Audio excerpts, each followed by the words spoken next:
Start. এবার আমার হাতে নিয়েছি একটা সুন্দর গল্প। গল্পটির নাম আমি আব্দুল্লাহ আমার সারাদিন। মজারই হবে মনে হচ্ছে। ছবির প্রিন্টিংটা অনেক সুন্দর। ঘুমের চেয়ে সালাত উত্তম। আসসালামু আলাইকুম। আমার নাম আব্দুল্লাহ। আমি তোমাদের মুসলিম ভাই।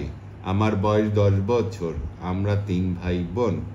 আমার ছোট 2 বোনের নাম আমাতুল্লাহ ও আইসা। আমরা সবাই একসাথে খেলা করি। সারাদিন অনেক মজা হয়। আমি রাতে দেরি করে ঘুমোতে যাই না, তাড়াতাড়ি শুয়ে পড়ি যেন ফজরে উঠতে পারি। ঈশার নামাজ পড়ে ঘুমিয়ে যাওয়াই নবীজির সুন্নাহ। ফজরের সময় মা আমাকে জাগিয়ে দেন। ঘুম ভাঙার পর আমি বলি আলহামদুলিল্লাহিল্লাযী আহইয়ানা বা'দা মা আমাতানা ওয়া ইলাইহিন নুশুর। আল্লাহর জন্যই সমস্ত প্রশংসা, যিনি আমাদের ঘুম থেকে জাগিয়েছেন। সবাই তার কাছেই ফিরে যাব। আমি নিজেই আমার বিছানা গোছাই, এরপর টয়লেটে যাই। বাম পা দিয়ে ভিতরে প্রবেশ করি। তার আগে বলি আল্লাহ, আমি আপনার কাছে অপবিত্র শয়তান থেকে আশ্রয় চাই। উমার আরবিটা বলো। আল্লাহুম্মা বিসমিল্লাহ আল্লাহুম্মা ইন্নী আউযু বিকা মিনাল খুবুসি ওয়াল খাবাইস।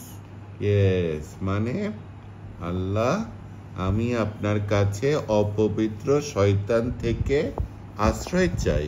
ঠিক আছে। টয়লেট করার পর আমি টিস্যু ও পানি ব্যবহার করি। বাম হাত দিয়ে লজ্জাস্থান পরিষ্কার করি। এরপর হাত ধুই সাবান দিয়ে, কারণ পবিত্রতা ইসলামে অনেক গুরুত্বপূর্ণ। সবশেষে ডান পা দিয়ে বের হয়ে বলি গুফরানাকা। তারপরে আলহামদুলিল্লাহ লিল্লাহিল্লাযী আযহাবা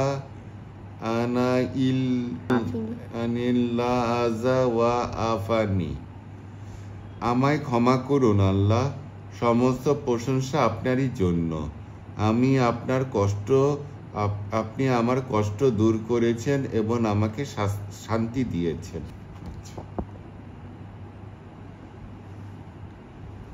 এরপর আমি মিসওয়াক করি, দাঁত পরিষ্কার করি। মিসওয়াক করলে মুখ ও গলা পরিষ্কার থাকে, মুখের জীবাণু মারা যায়, হজম শক্তি বৃদ্ধি পায়। নামাজ ও কুরআন তেলাওয়াতের সময় সতেজ লাগে। তাই নবীজি সবসময় মিসওয়াক রাখতেন হাতের কাছে। ঘুম থেকে উঠিয়ে তিনি মিসওয়াক করতেন, এরপর ওযু করতেন। নবী সাল্লাল্লাহু আলাইহি ওয়াসাল্লাম বলেছেন, মিসওয়াক মুখ পরিষ্কার রাখে, আল্লাহর সন্তুষ্টি আনে। তাই আমিও মিসওয়াক করে ওযু করি। আমার বাড়ির সামনে একটা উঠোন আছে, আমি ওখানে ওযু করতে আমার ভালোই লাগে। ওযু শুরুতে বলি বিসমিল্লাহ, এরপর শুরু করি ডান দিক থেকে, কারণ নবী সাল্লাল্লাহু আলাইহি ওয়াসাল্লাম সকল কাজ শুরু করতেন ডান দিক থেকে, যেমন জুতো পরা, চুল আঁচড়ানো কিংবা ওযু করা। ওযু করা খুব সহজ। প্রথমে আমি 3 বার দুই হাত 2 কবজি পর্যন্ত, 2 হাত 2 কবজি পর্যন্ত। এরপর 3 বার ভালো করে কুলি করি, 3 বার নাকে পানি দিই, 3 বার চেহারা ধুই, 3 বার কোণে পর্যন্ত 2 হাত ধুই, 3 বার মাথা মাসা করি, একবার কানের ভিতরে, একেবারে কানের ভিতরে শাহাদাত আঙ্গুল ঢুকে মুছে নি,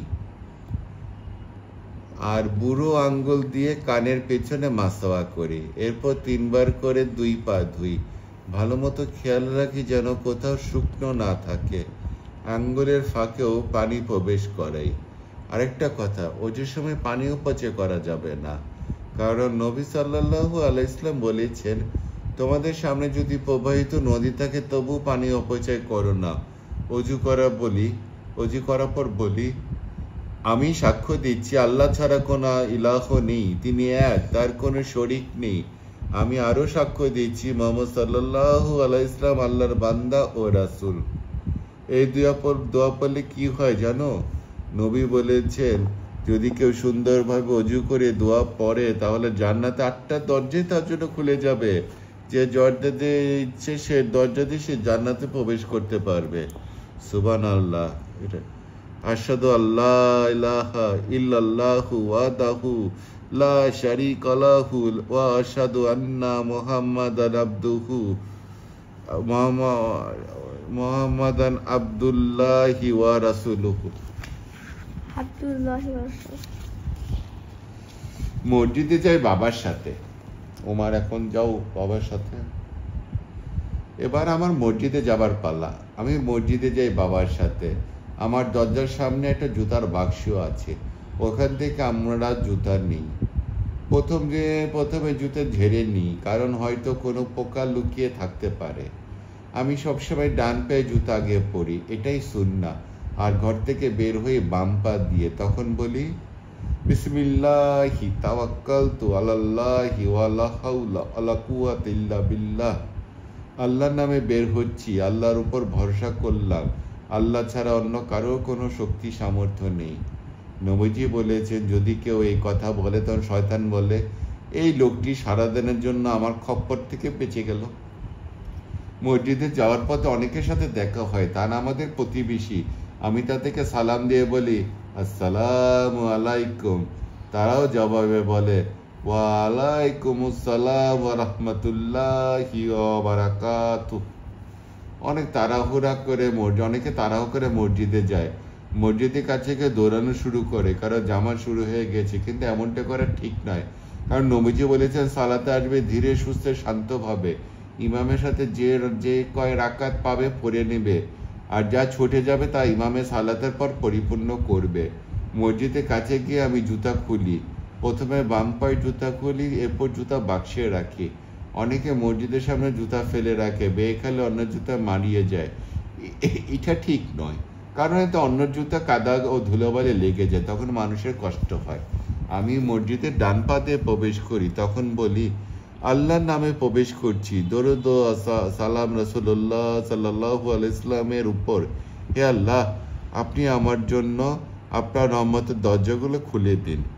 মসজিদ আমার খুব ভালো লাগে, এটা আল্লাহর ঘর, এখানে আমরা সাজদা করি আল্লাহর প্রতি। তাই মসজিদে অযথা কথা বলা হইচই করা ঠিক নয়। কিন্তু কিছু বাচ্চা মসজিদে এসে কথা বলতে থেকে ছুটোছুটি করে।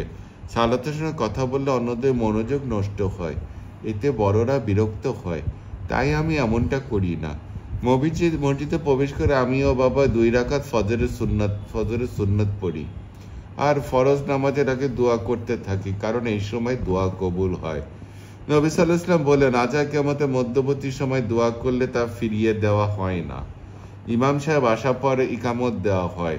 তিনি সামনে দাঁড়িয়ে কাতার সোজা করতে বলেন। কাতার সোজা করে এবং কাতারের মাঝে খালি জায়গাটা না রাখাই নামাজের অংশ। বাবা, এ বই তো অনেক বড়। ইমাম আল্লাহু আকবার বলে হাত বাঁধেন, আমিও তাই করি। এভাবে সালাত শুরু হয়। সালাত শেষে ইমাম বলেন আসসালামু আলাইকুম ওয়া রাহমাতুল্লাহ, তখন আমি সালাম ফিরাই। এরপর একবার বলি আল্লাহু আকবার, আর 3 বার বলি আস্তাগফিরুল্লাহ আস্তাগফিরুল্লাহ আস্তাগফিরুল্লাহ। তারপর আরো বলি আল্লাহুম্মা আনতাস সালামু ওয়া মিনকাস সালামু না বারাকতা ইয়া যাল জালালি ওয়াল ইকরাম। আল্লাহ, আপনি শান্তিময়, শান্তি আসে আপনারই কাছ থেকে। এই মহিমায় ও সম্মানের মালিক, আপনি বরকতময়। এরপর তাসবিহ পড়ি 33 বার সুবহানাল্লাহ, 33 বার আলহামদুলিল্লাহ, 33 বার আল্লাহু আকবার। পড়া শেষে একবার বলি লা ইলাহা ইল্লাল্লাহু ওয়াহদাহু লা শারীকা লাহু লাহুল মুলকু ওয়া লাহুল হামদু ওয়া হুয়া আলা কুল্লি শাইইন কাদির। একমাত্র আল্লাহ ছাড়া আর কোনো ইলাহ নেই, তার কোনো শরীকও নেই। রাজত্ব তার, সমস্ত প্রশংসাও তার। মানে তার কোনো পার্টনার নেই, তার মতো আর কেউ নেই। তার ক্ষমতা সবকিছু তার একার, তার সাথে তার কোনো শেয়ারিং নেই, সবকিছুর উপর ক্ষমতাবান। এরপর আমি আয়াতুল কুরসি পড়ি। সবশেষে বাবার সাথে বাড়ি ফিরে মসজিদ থেকে বের হই বাম পা দিয়ে। তখন বলি বিসমিল্লাহি ওয়া সালাতু ওয়া সালামু আলা রাসূলিল্লাহি আল্লাহুম্মা ইন্নী আসআলুকা মিন ফাদলিল, আল্লাহ নামে বের হচ্ছি, শান্তি বর্ষিত হোক রাসূলুল্লাহ উপর। আল্লাহ আপনি আপনার অনুগ্রহ, আমি আপনার অনুগ্রহ চাই। ওকে, এটার পর্ব এইখানেই শেষ। এই আমার সারা দিনের, আমরা কালকে আবার তারপরে পার্টটা শুরু করব।